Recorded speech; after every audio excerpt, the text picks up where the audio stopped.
3 4 5 6 7 8 9 10 11 12 ঠিক করলাম তো? হ্যাঁ 12টা 1 2 3 4 5 6 7 8 9, আচ্ছা 9 এখানে 10 11 12, ঠিক আছে। তাহলে মিথুনের ক্ষেত্রেও কি যদি দেখি, তাহলে দেখা যাবে মিথুনের ক্ষেত্রে যে সব মিথুন মিথুন থেকে মিথুন, এটা যে ধনু, সপ্তম অষ্টম নবম মিথুনের ক্ষেত্রে, ঠিক আছে। মিথুন থেকে অপোজিট হচ্ছে ধনু, ধনুর পরেরটা হচ্ছে মকর, ঠিক আছে, এটা হচ্ছে অষ্টম, এবং নবম এটা দশম, ঠিক আছে।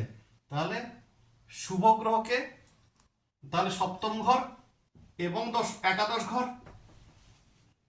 সরি দশম ঘর, দশম ঘর হচ্ছে কর্ম, সপ্তম ঘর হচ্ছে কমিউনিকেশন, প্রতিদিনের রোজগার করে বলেছিলাম, সপ্তম ঘর থেকে বিচার। তাহলে বৃহস্পতি এর ক্ষেত্রে শুভ হলো।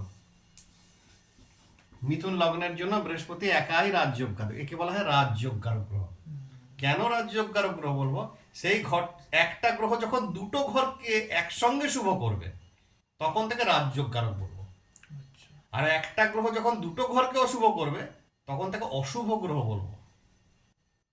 হলো?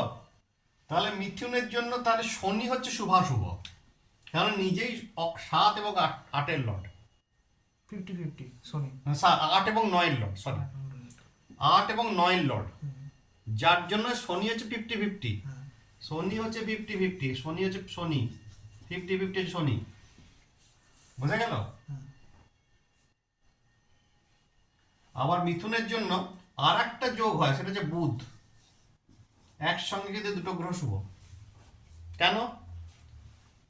1 2 3, যদিও কারণ হচ্ছে তৃতীয় গিয়ে কেন কেন বুধকে মিথুন লগ্নের পক্ষে শুভ গ্রহ বলা হয়, কারণ বুধ তৃতীয় গিয়ে তুঙ্গস্থ হয়ে যায়,